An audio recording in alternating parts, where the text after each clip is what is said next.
Don't mess up. Welcome to the second episode of the Locked Door campaign. My name is Harrison. I don't do that anymore. Nope. You should leave that in. That's funny. It is funny. Take two. Welcome to the second episode of the Locked Door campaign. Today I am joined by Reagan. I'm playing Beetle, a half-gnome who's very charismatic.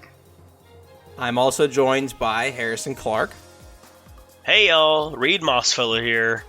I am a fun guy. And last but not least, I'm also joined by Will. Hey, I'm Sigmund Gruyere, and I have blonde hair. I like it. That kind of rhymes too. That was close. I like that. That's pretty good. That's pretty good. Inspiration. So we're gonna quickly go through a recap. We're gonna do a TLDR of the first session, which stands for the Locked Door Recap. Oh, nice. Period. You're so creative and smart. Thank you. That's so sweet. Session 1 consisted of the three characters getting a brief introduction of where they grew up, kind of their current family lives. We started with Beetle. Beetle had a nightmare of when her village was burnt to a crisp, when she lost contact with her father. She woke up from that dream in another dream, where she met Mommy, her patron, who provided her a list of things. That's all I'm going to say there. And then she woke up in her actual bed, and she prepped food for her mother, who has dementia. And then she talked with a lady with her titties out named Susie. Yeah. And Susie spoke with Mommy about needing to go to the crow's nest. So Beetle is on the way to the crow's nest. Then we went to Reed, who woke up in Cornstalk Village in the fungal forest near Genovia. And you basically saw your sister, who was on her bed, not feeling well, coughing up a lung. And you end up sending her to the town Druid Circle to get healed, to push back the disease. It's not going to remove the disease, because the whole forest is basically corrupted and is spreading to a lot of the village. She is definitely not alone in the sickness. She ends up giving you 50 gold pieces for you to somehow better yourself. And then you end up reading the book, The Golden Door. Oh, you then spoke with your deity, with your ancestral deity. Yes, Johnny Fungleseed. Johnny Fungleseed. And he sent you on a quest for something to help your sister. And Yes. he recommended starting at the crow's nest. And he definitely had his titties out. He in fact, did. No shirt. They were all tatted up, even. All tatted up. I thought they were leaves. He looks like Roman Reigns. Period. And then we go to Siegmund's story. Siegmund started during his knighting ceremony. So he was knighted by Father Bronte. The room celebrated, and then him and Bronte went to the side. Bronte showed him his private office. We learned that Father Bronte is a friend of Siegmund's father, Saul. And then he directed Siegmund to the Armory of Veneer, or more colloquially, Good try. something like that, is more well known as Horton's Armory. Very cool. And he picked the Halberd of Veneer to check out from the armory. So he has that Halberd of Veneer with +1 damage on it, which is nice. And then Can we all just three say, of them, I'm sorry, just real quick, can we just Go for say it. that halberd is made of Damascus steel? It's a very biblical steel. It's cool. sure, it's now officially made of Damascus steel. How do you feel about that, Will? Damascus adjacent. I don't know if Damascus exists in Terragos. It does now. I better see it on the map next week. Okay? Or the week after. Siegmund then goes to the crow's nest in order to help accomplish a mission for Bronte. When Siegmund arrives, it's empty. Nobody's on board except a big Goliath, who they end up walking into this bar with, and they watch a game of dragon chess go south, and it turns into a bar fight. And that's where we're picking up today. So combat has been initiated. We've already rolled for initiative, and the first person in the initiative order is Reed Mossfellow. So Clark, go ahead and start us off in combat. All right, here we go, y'all. So excited.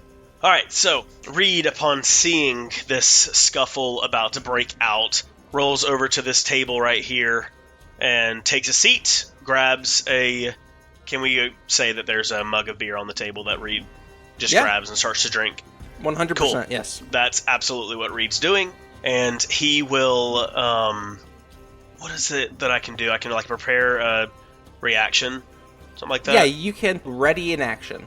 When you choose to ready an attack or ready an action, what you do is you tell me what you want it to trigger on, and then if that happens over the next turn cycle, you can then make that action if that happens. You Gotcha. can make it pretty vague if you want. Okay. I'm going to take the dodge action and just sit down. Okay, you take the dodge action and sit down, so attacks against you will have disadvantage. Cool. Next in the initiative order is Siegmund.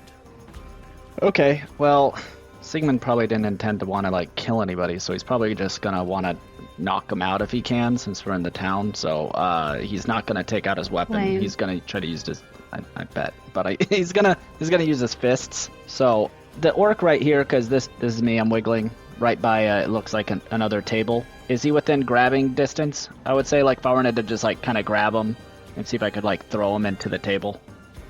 Is that a doable? Yeah. Yeah. The little... The primary tussle? orc that's wielding the great axe is currently within melee range of you and the table, yes. I guess this would be kind of risky, but is there a way I'm going to try to...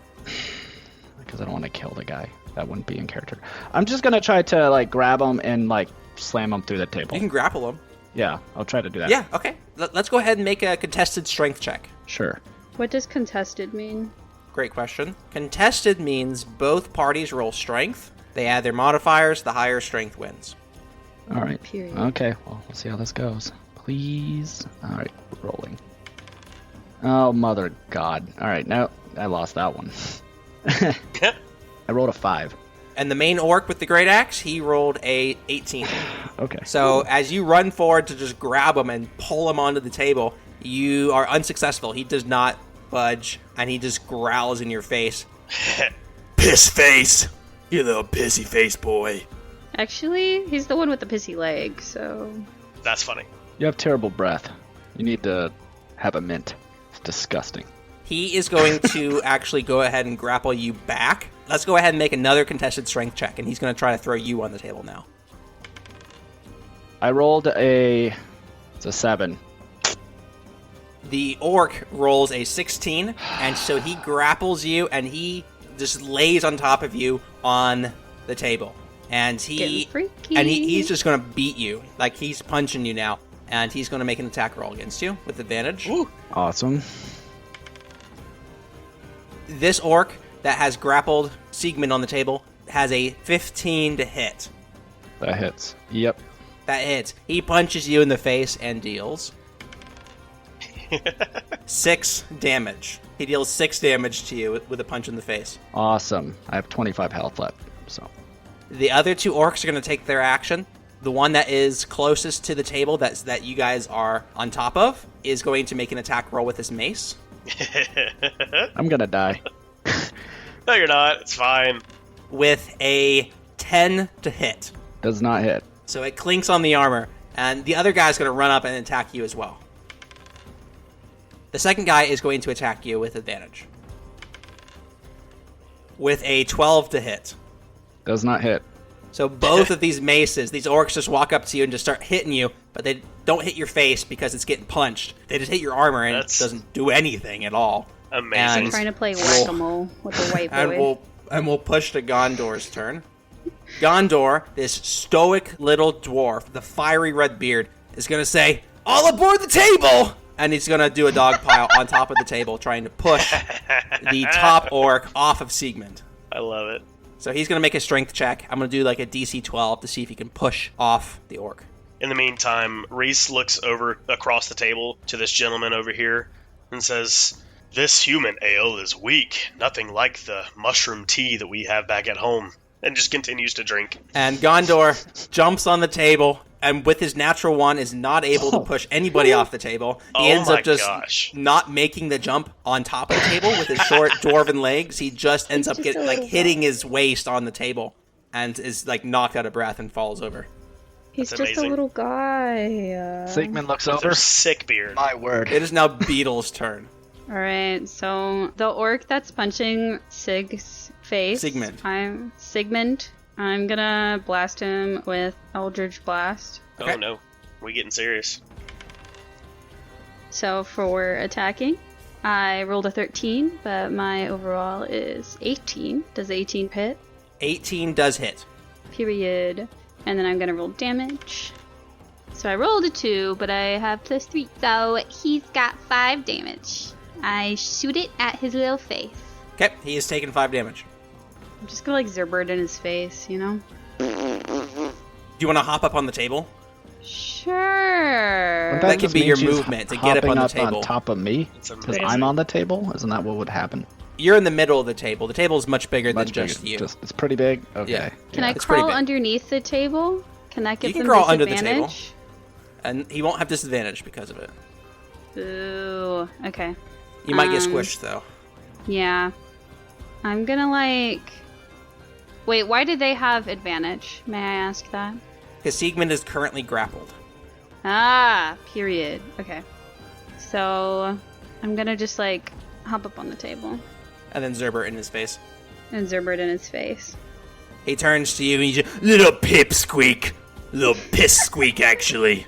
Piss squeak. Now that's accurate. Because I'm pissed off. Yuka's gonna run around the table, pat Gondor on the back, and jump over him and cast Healing Word on Siegmund, Nice. saying, let's go on a quest! You regain 8 health, Siegmund. Thank you. Nice. And as a bonus action, Yuka is going to provide you Bardic Inspiration, as she strums her Hey. ukulele as she lands. Love it. She's a kobold, right? She is a kobold, yes, with a bright red feathered hat. Very cool bard. Kobold. And we are back at the top of the initiative order. Reed. Are you gonna participate? He just doesn't have a reason to. No. A He's gonna reason to? ready a dodge action and continue to... Actually, he's gonna yell to the barkeep, another round! And you get a response that says, on the way! And then ready a dodge action. And so he knows something's going on. He doesn't want to be involved, but because he recognizes the situation, he is going to go ahead and, with his bonus action, cast Shillelagh. It's a bonus action that lets me use spellcasting ability instead of strength for the attack or damage roll and damage rolls of melee attacks used with my weapon, and that weapon's damage die becomes a D8 and is necrotic damage. Huh, pretty cool. So, just readying that. Doesn't mean anything till I hit somebody with it. And we'll pass to Siegmund, who is currently grappled on the table with a large orc on top of him, slobbering down his face. So, And a little goblin being shooting a Zerbert towards them. in the attempt to try to break the grapple, is there like a mug I can like maybe like reach over, like, you know, in those movies and try to grab and like smash him in the face with Ooh, it? That's cool. Yeah. Yeah. Okay.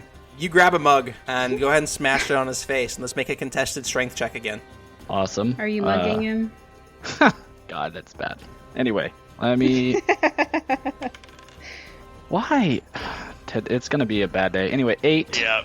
The orc rolls a natural 1, so Oh, you thank God. successfully push the orc off of you, and he flies back off of the table about 10 feet, and he stabilizes himself, and he's over here about 10 feet away now. Cool. Would I be able to roll off the table as a bonus action to get Yeah. off on my Part of your movement. Yeah. You still have so movement, yes. So I still have movement. Yeah. Yes. Yeah, I'd just like to get off the table then and like move. I'll move about right here. Okay. As you get off the table to get towards the rest of the party, both of the other orcs are going to make opportunity attacks against you. You could just try to stand up on the table. Then you're not in there. Like, you won't leave their reaction space. I guess. If you Yeah. want. Do what you want. Don't let a woman tell you what to do. Ooh. For the sake of that, yeah, never mind. Let me just stand up on the table. That's fine. I'll just get up. Go ahead and roll me just a flat d20. On a 5 and below, the table's going to break. Well, it was All nice right. knowing He's been you. rolling great. Yeah. Yeah, this is going to be awesome. A 5. Whoa. Oh my gosh. As you stand up, the table shatters below you. The table splits in half, and you fall to the ground, and you are prone. Beetle, you also fall prone as the table beneath you falls to the ground. Can I use my reaction to, like, jump on his head instead? I don't think that's how that works. No? No, that's not how that one works. It was worth a shot. So, Siegmund, your turn ends with the table shattering, so the orcs are going to take their turn. The 2 orcs with a mace, now that you are prone, are going to just hit you with the mace, with advantage. Damn. Back prone. Sorry. You should have just run. Yeah, maybe. I don't know. It's okay. What did I say? Don't listen to the women. The first one hits with a 21 and deals 7 damage to you. The second small orc is going to hit you with its mace, but it's just going to dink off your armor with a 6, even though it has advantage. Yeah. The other large orc is going to run up to Siegmund and just be angry and just run at him and smack him with his great axe, aiming for the chest. Cool. With advantage, luckily. And that is a natural 20 for a 25 to hit. Ooh. Is that me? For 11 damage. So he puts a dent in your armor, just right in your chest, and you take significant damage. You just took 18 damage on that round of orc attacks. Wow. I'm so sorry. Stupid. I wish my character cared. Will, I'm sorry. It is now Gondor's turn. He's going to stand up and just throw an axe at the That's what I'm orc talking that about. just attacked you. For Rohan. Sorry, that... Anyways. With a 22 to hit, the mighty throwing axe does 9 damage Ooh. to the primary orc, totaling that guy's damage to 14 damage taken. He's then going to run around to the front of the table and just get in melee range of that large orc and attempt to distract him from Siegmund with his large metal shield in front of him. Beetle, it is now your turn. You are prone, takes half of your movement to stand up in the rubble of this table as it's shattered beneath you. Am I close enough to, like, hit somebody with a dagger? Am I within 5 feet? You can get to melee range. Yeah, I'll just Eldritch Blast him again. I have a higher chance of hitting. Sure. Yeah, you So- pop up, you stand back up, and you shoot an Eldritch Blast. So, 7. The Eldritch Blast fizzles by and hits the wall in the back of the bar. Rip. It hits a dartboard on the far wall and hits the center of it. It just Hear me barely out. misses the barkeep that was bringing Reed more ale.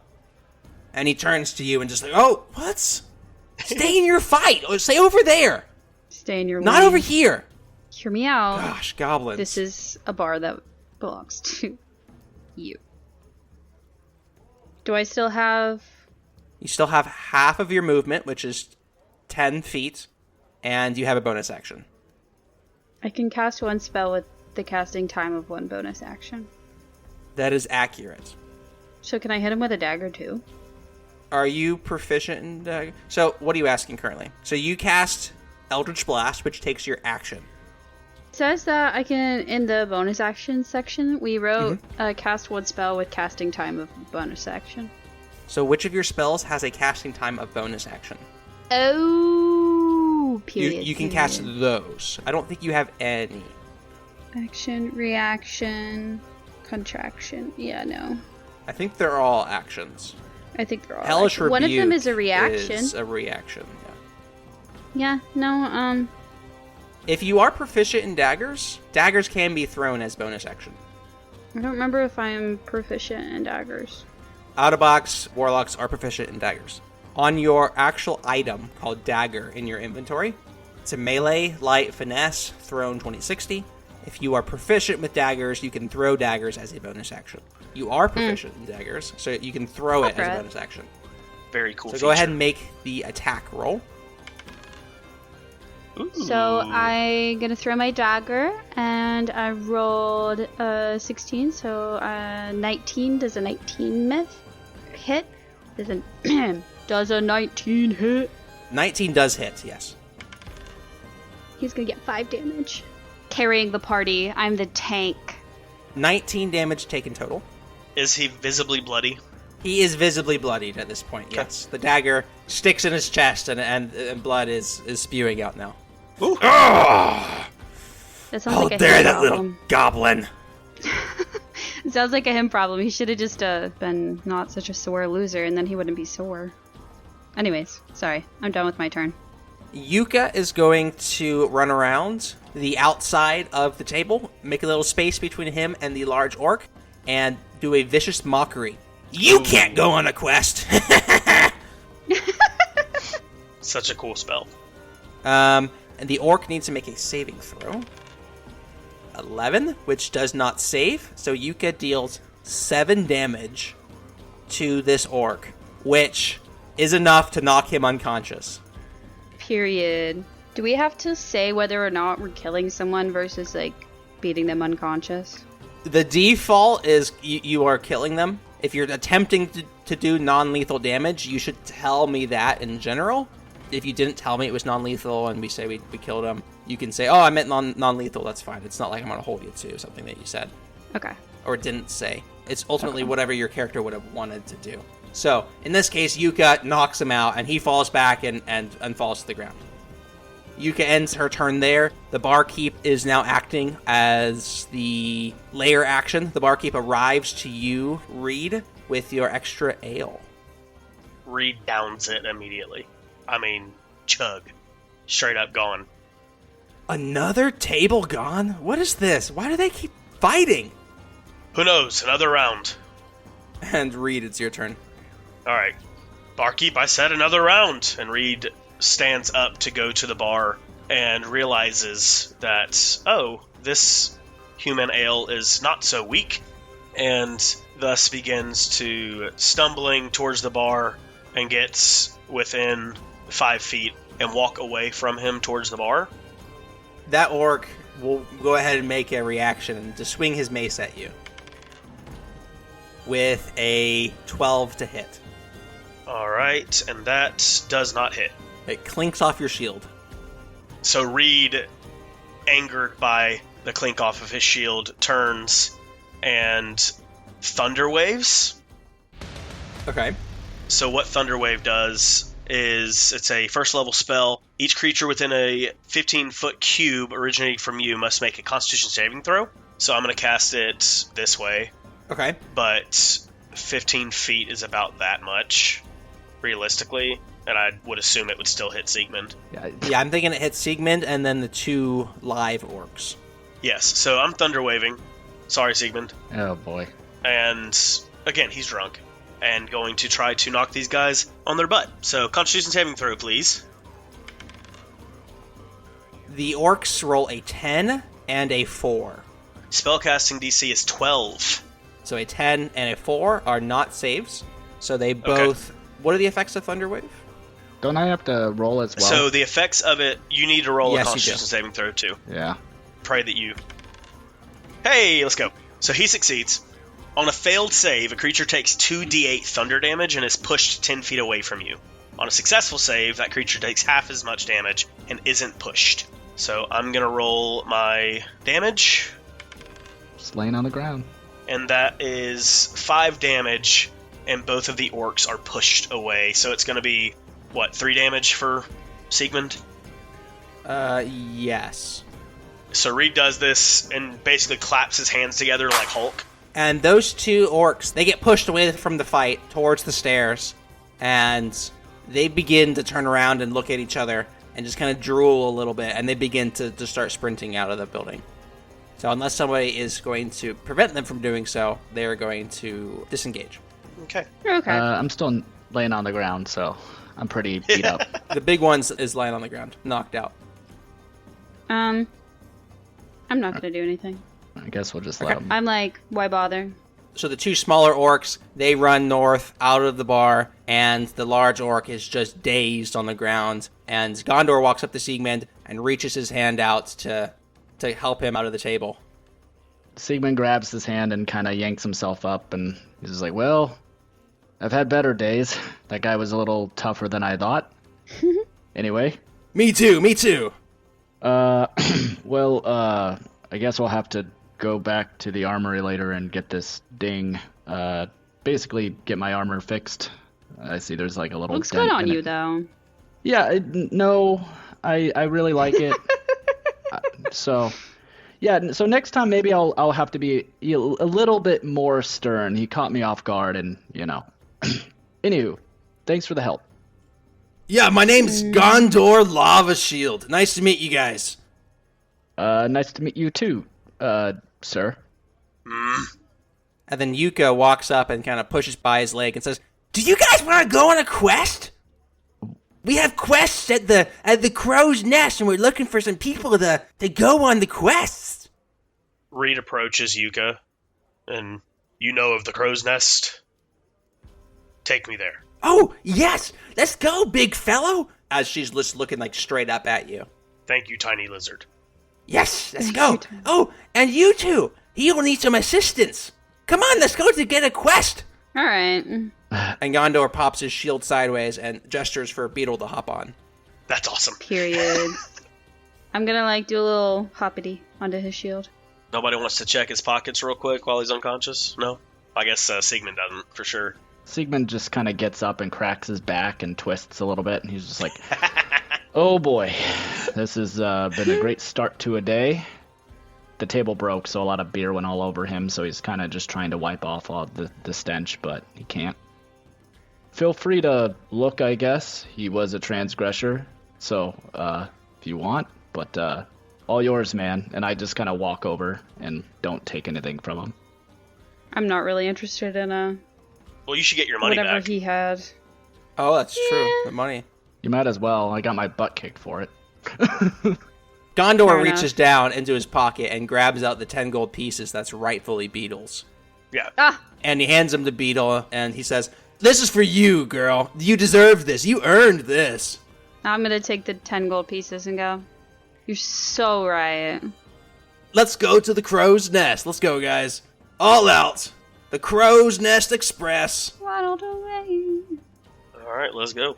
As you guys start walking, Sigmund, your Echo Stone begins to buzz in your pocket. Bzz, bzz. Sigmund reaches into his pocket, and he's just like, how do I use this thing again? He, kind of just presses it a lot, and then something happens. As you touch the Echo Stone in your hand, it hovers about an inch off your hand and starts to glow and rotate in your hand, and you begin to hear a voice.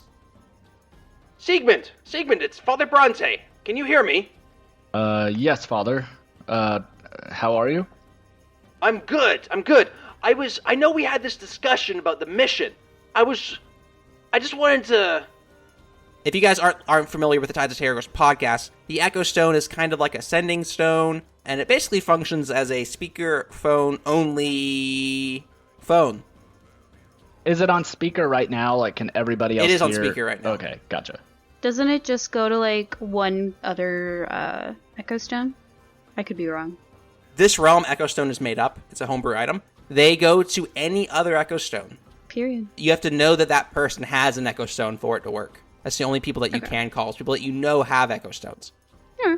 You now can call Father Bronte in the future because he called you, is a fun fact. But Father Bronte continues, and he says, "It might be worth noting that if you're going to go on the Crow's Nest, you might want to disassociate with the Order of the Church of Veneer. You might want to, find some, different clothes? I don't know.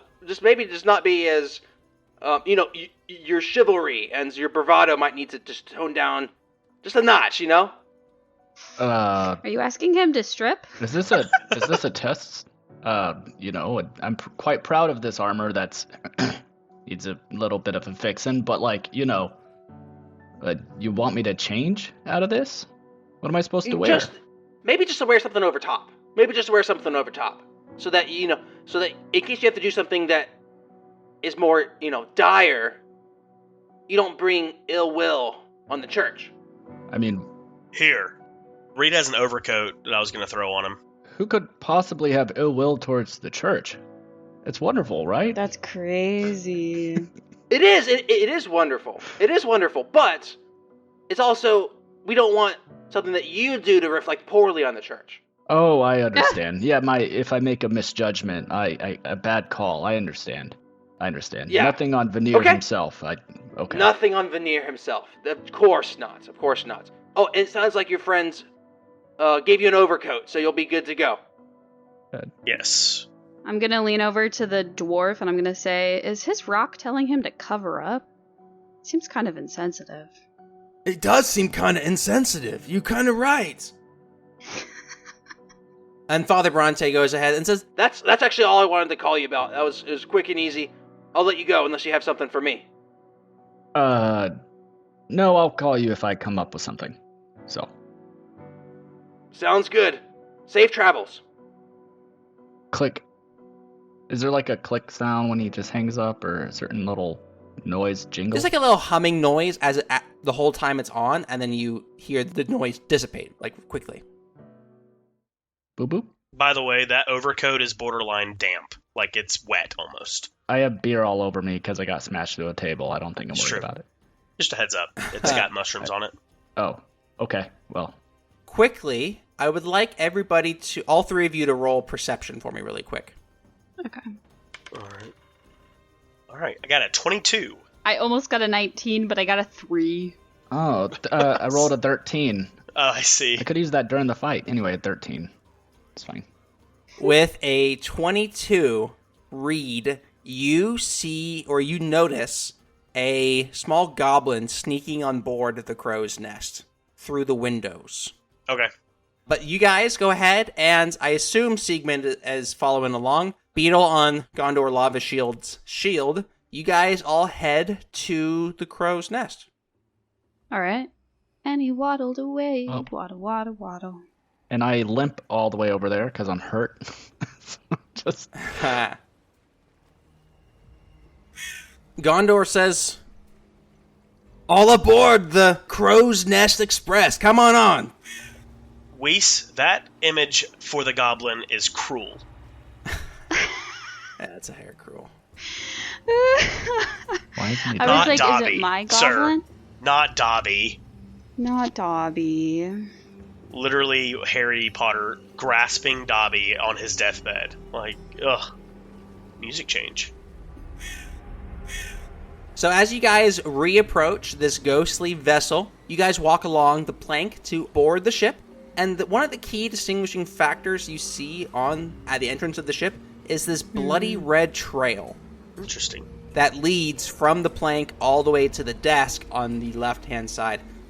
On the left-hand side, you see a throne made of skulls, and you see this desk with multiple papers and books spread across it. On the opposite side of the deck, you see barrels, you see cannons, you see ballistas. Then you also see the mast in the center of the ship with the crow's nest at the top. On the left-hand side, you see stairs going downward. And Gondor and Yuka welcome you aboard. And Yuka begins to say, yeah, you guys want to go on a quest? So this is the crow's nest? While she's talking, you're also hearing lots of caw caw all throughout the ship. You see crows and ravens and sparrows landing on just about everything, making like 2 or 3 caws, maybe dropping an item and then flying away. And you see them just moving about constantly. I imagine my kitty with wings is going to be like chasing them around. I love it. She's just like frolicking in the wind, living her I best imagine life. bird poop everywhere. Go ahead and make a dexterity check for Karma to see if she can catch one of the birds. Oh, I'm excited. This is cute. This will be the dexterity check for the entire like next like 30 minutes. Love it. Okay. She got an 18. Oh, wow. She's just murdering crows. So she goes and she catches one of the crows and she just starts to eat it. And it squawks and squawks. No! Put it down! Put down the bird! We are guests here! Did you even get to tell me what to do? My nails ain't even done. What? Look at these nails! And she picks her paw up and gestures her nails towards you, and the bird flies away. Look, you didn't even do my nails this week. Girl? Reed You interjects. gonna tell me what to do? Reed interjects. Small child. Even in death, there is beauty. Yes, but she's like a ghost, so she can't really consume the birds, so killing them doesn't make sense. How much, Siegmund's looking around, and there's a lot of, like, birds and stuff, so is there a lot of poop everywhere? Like, That was my thought. There is certainly a lot of poop everywhere. Wait, I'm confused. So I have cat food in my inventory. Does a familiar need to eat? I mean, I'm sure it could eat if you wanted it to. I have no problem with it being... I think it's present. Like, it can attack things. So I think it's physically present. So it'll have a stomach and stuff when it's here. Yeah. When it's physically... Familiars are spirits that can be sent to a pocket dimension indefinitely. This suggests they don't need food, water, or air to survive. I don't know what you want to do in your world, but that's regular D&D rules, apparently. Could be like Naruto, you just like summon a giant frog and then it's like, oh, I'm here. I'm doing stuff. So, the general philosophy that I'm seeing online is that the creature that you spawn, that you summon, takes the stat blocks of the creature that it is, so like a cat, and the cat has to eat. Or the cat has to eat? Okay. Like, cats have to eat. It does seem like most places I'm seeing say yes. So, I don't know how much they have to eat, but I think they definitely can eat. They are physically, they have a stomach. Can I retcon that, then? Yes. Okay. Do you want to not stop it from eating it? Yeah, I'll just let her eat it. Oh, I'm gonna rewrite my catchphrase then. I know. Sorry, bud. So you just let her eat it. Okay. So she goes ahead and just eats this bird almost whole. Chow's down. Gondor and Yuka continue to kind of show you around the boat. And Yuka says, so do you guys want to go on a quest? Yes. Sure. Reed says it takes no. You get 3 people, and you can go on a quest. So what you do is you actually, pick a quest, and then you can pick a guide, and then you get to go on the quest with the guide. Oh. For the guide? So we get to choose one of you two? Yeah, if you want to pay us, we can join you. Oh. Ooh. And she kind of turns around and swats at the air, and she says, "Go away! Go away! Get away from me!" Oh, sorry. Right. So, Yeah. I think we could probably figure it out, the 3 of us. Reed, Yeah? is that your name? Reed and little Beetle. Beetle, yes. I'm gonna she's gonna stretch out her arm, but she's significantly shorter than you, so it looks a little funny. Like you're looking down at a kid. He kind of reaches down with a finger and or 2 fingers. I'm gonna rapidly shake your finger. Reed, big man over there. You Yes. So you don't or you do want to go on a quest? You said you needed to come here for something, so Yeah, why are you 2 here? I'm here to heal my sister. That is all. I'm here for the church. Do as Okay. it asks of me. So maybe we can find common ground to achieve what we need. What are you here for, Beetle? Well, Harrison, why am I here? Oh, that's hilarious. I forgot. Out of game. You're here because Mommy suggested to Susie that would be a good place to start looking for artifacts for your list. Okay, that's what I thought, but I couldn't remember. Whether you want to say that or not is up to you. Okay, I'm ready. Here we go. I'm here because Mommy told me to come here, so... Mommy? Who's Mommy? Well, it is good to listen to your parents, so that is a good thing. Oh, she's not my parent. Oh. And then I'm gonna turn to the dwarf. And I'm gonna go, what do we get out of doing these quests? What's the reason? Yeah, so what you get out of the quest is you actually get to go on the journey together. And if you guys successfully complete a mission, we give you 100 gold pieces in the Crow's Nest inventory. And I'm actually Gondor Lava Shield. I'm actually the pride of Doom Mountain. And I found this shield in a volcano. And it was just sitting there in the lava. And my dad said, "Look, son, there's this shield." And I picked it up. And my dad, henceforth, just called me Gondor Lava Shield. You know what I mean? No. So we can pick up items on the way on our quests? Of course you can pick up items, but the key aspect is, let's walk downstairs. I think we'll have a better show down there. And he kind of pushes Yuka to the side. Okay. And he begins to guide you guys down the stairs. Reed starts to walk towards the throne, not with the party. Yuka stays up top, and Gondor walks down the stairs. Siegmund follows. Beetle follows. Reed says to Yuka, "Small lizard, where is Captain Crow?" Yeah, so Crow doesn't really talk to people who haven't completed a quest yet. He only presents himself to the best of the best. That makes no sense. Is this Crow a real person? Oh, the Crow is very real. And she begins to just, look over her shoulder and in paranoia. Is it like a ghost? I need to speak with him about a certain item, and you're telling me that I have to waste time on a quest of no meaning. Yeah, you just do a quest, and you go and get money, and he'll be proud. So there's this treasure on the quests that you will bring back for Crow, and he will get it from you. And that's when you will have a chance to speak with him. And she looks over her shoulder again. Reed looks up towards the crow's nest to see if he can spot anything up there. Make a perception check. Yes, sir. Yeah, baby. That's a 19.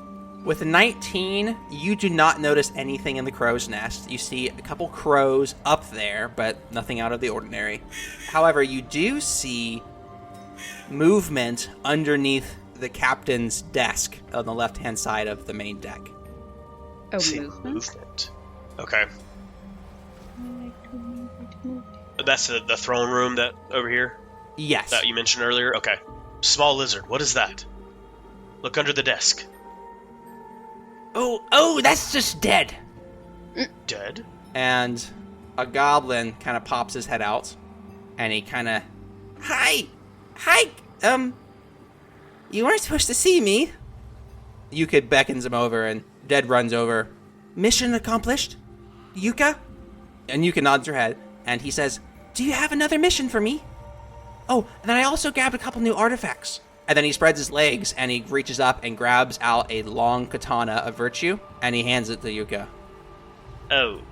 I'm sorry, it comes out between his legs? So, in I season was about 1, to say. we established that goblins have a second butthole that is called a goblin pocket, and it can hold... I forgot about that. Oh my gosh. It can hold about a pint of storage. A red herring is a fish, herring yeah. is a fish, yeah. Okay. And he pulls a fish out of his back pocket and flaps it around. Where were you holding that? In his butt cheeks. It was between my booty holes. See, what you don't understand about goblin anatomy is... Goblins have 2 buttholes. Yes. One they call their pocket. Better for defecating out of. I'm gonna take my headset off. I can't. Y'all are too much. They call it their goblin pocket. Ooh. I'm sorry, does Beetle know that she has a second? Beetle does not have the second butthole. She did not get that feature from being a goblin. Only That's pure blood goblins keep despicable. goblin pockets. Sorry. If I had known that, I would have just made her a god. Oh, a pure-blooded So goblin? Yes, only pure-blooded So funny. goblins have goblin Oh, pockets. pure-blooded. And this goblin I see. spreads his legs, and he reaches up and grabs out a long katana of virtue and gives it to Yuka. And then he Oh, pulls that's out cool. several other items, and he gives them to Yuka. And he says, you can put these in the inventory. Does Crow have another mission for me yet? And Yuka says, no, not yet. So you can just kind of hang out with us. You can go back to hiding if you want, if that would make you feel better. Dead, yeah. So, Reed, this is Dead. He's a goblin. Okay. I'm sorry, he pulled a Where did the others sword go? out of his butthole? He did pull a sword out of his goblin pocket, out of his second butthole. That's correct. Reed's unbothered by this. Period. Where did the others go? As you notice that sword coming out of his butthole, you kind of notice how there's a bag of loafing kind of stuffed in there. Ah, I see. knew it. I knew there was something to do with that. Like, That makes sense. yeah. I wish I had a second butthole instead of a baby making machine, Oh because my that would be This- so helpful. The little goblin Oh my runs away and goes back under the desk. And Yuka walks down the stairs with Reed with these additional artifacts. Hey, Gondor! We got some more artifacts! Where do you want them? And Gondor points to the shelf on his right, and she goes and places multiple new items, one of which is this large katana on the shelves. Oh, and Dad is also here for the next delivery. Okay, Gondor? I'm talking here. I'm talking with them, showing them the different artifacts. And he's going to go ahead and start just walking you around these different tables on this second floor, and there's a whole bunch of different artifacts. You walk down there, you see a stack of scrolls on one shelf. You see a wall covered in swords and scythes and all kinds of different glowing weapons. You see multiple different potions, and he kind of just begins to just walk you around. So yeah, we got these antlers of Veneer. They represent the antlers of the god of life. We got this jar. It's called a dead man's eye, and it's just this eyeball. And then we have this magical +2 longbow. We got this bag of shot in the dark dice, if you guys are interested in that. We got this Night Fury heart. We got what else do we got in here, guys? We got a potion of comprehension. We got this beautiful katana of virtue, one of our newest items in the store. We have a gem of isolation, and he picks up this little orb that's like swirling with black mist. We got this gem of isolation. Oh, and we got this little section right here, and you see about 20 different amulets. And they all look pretty much the same, just with different colors and different symbols on them. And he begins shuffling through them. He says, this one's a Stoker badge. This one's a Boulder badge. This one's a Sharp badge. This one's a Tidal badge. Oh, and we also have this tooth. And it's a 1 foot tall icicle that looks to be of some kind of massive ice dragon. Ooh. This is all of our, inventory. If you guys want anything, what you can do is you can go on a quest and earn store credit. Okay. I see. Was there anything that, piqued your interest? What was the eye thing? Oh, yeah, there's this jar. And it's just a jar of, preserving liquid that has one eyeball in the center of it. What was it called? He called it the Dead Man's Eye. Interesting. This one goes for about 25 gold pieces. And he shakes it. What kind of quest do you have going? Oh! Do we know what item we're looking for? Yuka chimes in and says, oh, the quest! We love quests! We got all kinds of quests! Yeah, so we got 12 different quests available. And she opens up a book with 12 pages. Oh. And she says, we got 12 different ones available. What do you guys want to do? You want to look at the quests? Yeah, I'd like to look at the quest list. Yeah! So at this point, I delivered a box to all three of you. You have the box. Inside the box is multiple pieces of paper. That's all it is. So what I want you to do now is find the piece of paper labeled 4. Got it. Ooh, cool. Okay, yeah, look at these missions, guys. There's 3 easy ones. You guys all look pretty, fresh. If you guys want to do a quest... And she kind of pauses and looks over her shoulder. Looks up the stairs. Go away! Sorry, yeah, if you guys want to do a quest, I would probably start with one of the easy ones. We got Glitter Gulch Mine, which is located here. It's right outside of Charlotte. If you look south, east of Charlotte, that's where the Glitter Gulch Mine is. It's owned by the Drago Bloodfistians. And then we can also go to underneath the Charlatan Church in Charlotte, and then Jolly Roger's Lagoon. It's a phenomenal place, and those are the 3 easy missions. I'm gonna lean over to Sigmund when you're looking up the stairs, or when she's looking up the stairs, and say, yeah, freaky fresh. What? Freaky and fresh. Yeah, he doesn't have a humor. He's like, I don't know what you're trying to say to me. Reed chuckles under his breath. He's kind of like a character-wise... Idiot. Sorry. Stick up his ass kind of guy. So that's a... Perfect. Yeah. How much damage does the stick do? Oh, Jesus. Depends. Are you a goblin? Sorry, go on. Harrison. Do we know what items we're retrieving from those areas, or is that not included in the catalog? It does not say on the catalog. Okay, so I'm gonna look at Yuka and go, so what information about these quests do we have? Like, how do we know what items we're going to retrieve? Oh, that's a phenomenal question. For the quests, what you'll do is we'll have an agreement that you have to sign, and that'll kind of give you some more details on what you're looking for. But I can't tell you everything until you've signed the paperwork. And what do you mean under the church? We're not going to be doing that. Yeah, I was just thinking about that. Yeah, we're not going to do that, guys. That's not going to happen. I will not. All right. What about the lagoon? I like the Glitter Gulch mine. That sounds like fun. Fun? Sounds like fun. What? It's probably not fun. What about Jolly Roger? Yeah, I like Jolly Roger's Lagoon. That sounds pretty interesting. What about you, Reed? Whichever of the three is the fastest quest. In order to meet Crow, we must finish a quest. That is all I care about. How would we know if it's the fastest? Can we... Tiny Lizard, which of these three is the fastest of the three? Oh, the fastest easy quest. So, Glitter Gulch Mine. Gondor, what do you think about that one? The Glitter Gulch Mine, it's kind of locked, so it's going to be difficult to get into. But once you're in it, it should be real quick. It's just going to be going straight down the alley, kind of taking it to the left, and following the tracks, and you'll find the treasure pretty quickly. The tricky part's going to be getting in the mine. Underneath the church. We're not doing that. Once you're underneath the church, it'll be easy. I like glitter. We can go do the glitter since the big fella doesn't want to go under the church. Oh, and then Jolly Roger's Lagoon. That's a pretty cool place, too. But, I don't know. Yuka, what do you think about a shelf? Do you think they can handle that? And technically, Reed's bigger than I, so I don't know why you feel like remarking that. What have I done to you, little girl? I don't think I've said anything mean to you. You're calling me little girl, aren't you? So you're big fella. What do you mean? You're not little? You're not a girl? What? How old are you? What? I'm 17, so I'm way into adult years.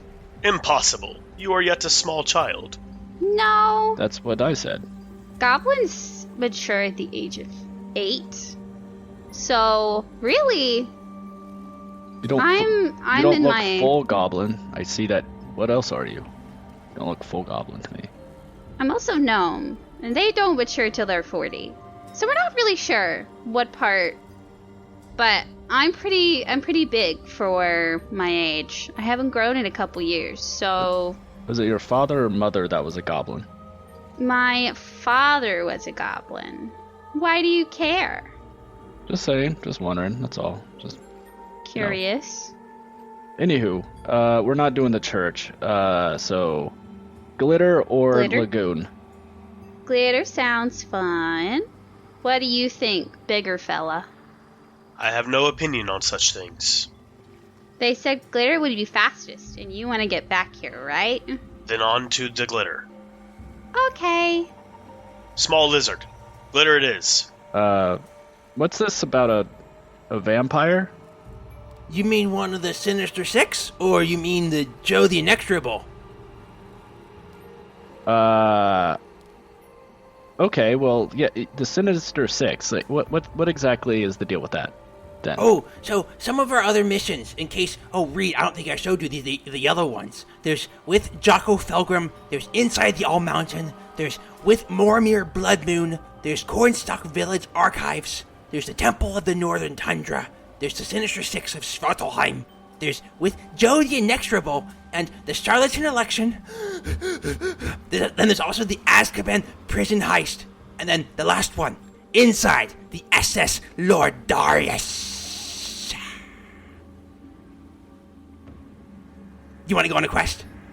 I love quests. We want to go on the Glitter Gulch Mine. Oh, I don't know. I mean, the Sinister Six, that sounds kind of dangerous, though. Like, are they hurting people? Sinister? Oh, the Sinister Yeah, the Six. Sinister Yes, they are definitely they're definitely haunting people. Yeah, but we don't really know where to find them yet because If you notice, that one is not on the map. It's not numbered on the map, so we don't know where that one is. Huh. So you'll have to find them when you hear about them or something. Like, you don't know any location? No general spot? Like, there No. may be over there? Or No general spot. So, like, for example, number 13, inside the SS Lord Darius. There's a ship that sails in that western sea, just along the northern line. And somewhere in that range is the SS Lord Darius, but we're not really sure where. Or number 7, which is the Cornstalk Village Archives. We don't know where Cornstalk Village is, but it's somewhere in the fungal forest. So you see the big circle around the fungal forest. The Sinister 6, number 9. It's not on the map, so we don't know where it is. I see. Okay. Kind of like Mormir Blood Moon. We don't know where he is either. Reed, upon hearing the Cornstalk Village, kind of lifts his head and makes sure to remain quiet. So, what kind of paperwork do we need to sign for the Glitter Gulch mine? Oh, We didn't yes. even decide on that yet. Oh, Like, is that... No? drama. I love it. Yeah, I mean... I'm pretty sure we did say honestly, let's go. I didn't say that. Okay. You said it. Yeah. Best 2 out of 3. So, which one do you want then, Siggy? Siggy, Sigalicious? that's not appropriate. It's not appropriate thing to say, especially for a not young but still not old girl as such as yourself. I want to go. How old are you? I'm 25. So you're still a baby in gnome years. This bickering will but solve I mean, nothing. Instead, I'm a we can human, use so it's... my village's traditional way of determining which path to take. And Reed takes out his magical bag of fungal seeds, hands one to each of them, to Sigmund and Beetle, and says, "Put these on the ground, and the first seed to sprout gets to do whichever one, whatever." I messed that up. I love it. I love it. Okay. I agree to this. Beetle's gonna, chuck the seed onto the ground. Sigmund's gonna, do a little prayer with the seed in his hand. Veneer, please, Aw. I bless the seed to Okay. sprout first, and then he puts it down. So one seed gets prayed over, the other seed gets chucked onto the planks of the boat. Let's go ahead and make a religion check for Sigmund. Go ahead and make me a religion check. With 15 plus, we'll give you the win. Otherwise, we'll see what happens. We'll do a 50-50. I am excited. All right, a 2. My rolls today. With a Yeah. 2, you do not.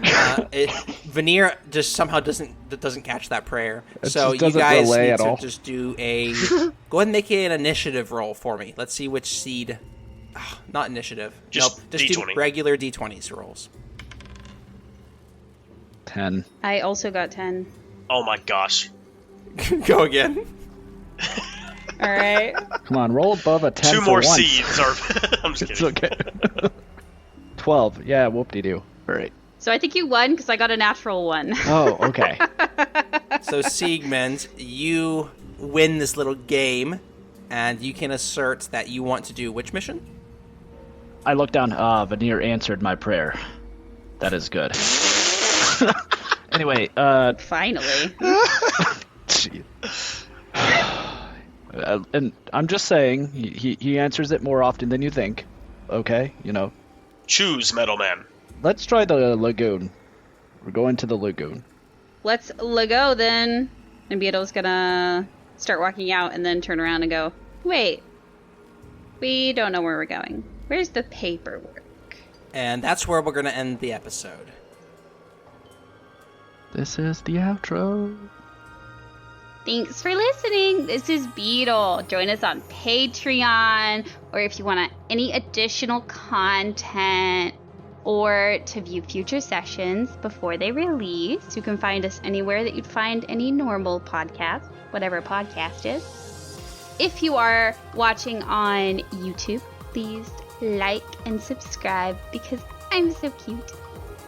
Beetle's mood of the day is petty. I've got a hex with your name on it, and no, I won't tell you what you did. Figure it out. It's okay. You're still a strong boy in my heart. Period. I need physical die. The digital die is not treating me well. So funny. Don't let a woman tell you what to do. Ooh. Do you make us roll Constitution for ale? If you want. Harrison said that I'm hilarious. He said I'm funnier than all of you. I didn't say that, but yes. That is to be determined, ma'am. That is also true. Yes, Will and I are a little rusty, but I'm relatively dry, so, I mean, but Clark, I don't know, he's tough competition. Clark's pretty funny. Yeah, I think it's stiff competition over there. Stiff? stop. Penis jokes from Weiss's little sister. I'm struggling. I don't like it. I'm struggling too. Don't get me wrong. This is new for me as well.